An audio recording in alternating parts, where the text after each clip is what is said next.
तर फलटणमध्ये रणजित निंबाळकर आणि रामराजे नाईक निंबाळकर यांच्यात चांगलीच जुंपली आहे। फलटणमध्ये माझ्या कार्यकर्त्यांना आणि भगिनींना त्रास झाला तर काळा कोट घालून मी कोर्टात उभा राहीन असा इशारा रामराजे नाईक निंबाळकरांनी विरोधकांना दिला।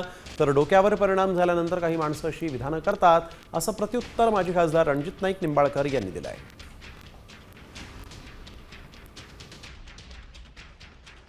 देवांचं खरं खोटं पोलीस काढतील काय होतं तर फलटणचं नाव तर बदनाम झालं की नाही एवढं सांगा।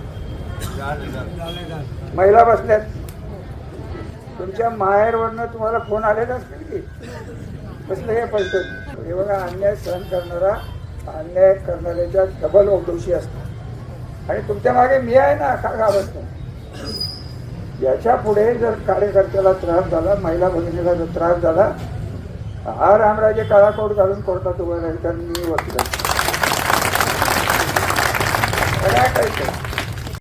महिलांवरचा अन्यायाचं तर यांनी नावच काढू नये। सगळे महिलांचे गुन्हेगार यांच्याबरोबर फिरतायत। महिलांना त्रास देणारे गुन्हेगारांना त्यांनी तिकीटं दिलेली आहेत। त्यांचा तिकिटाचा पाडा उद्या वाचायला लावू नये अशी मला या ठिकाणी सांगायचं आहे। डोक्यावर एक विशिष्ट प्रकारचा पडदा बांधल्यानंतर किंवा परिणाम झाल्यानंतर अशा प्रकारची वक्तव्य काही माणसं करतात।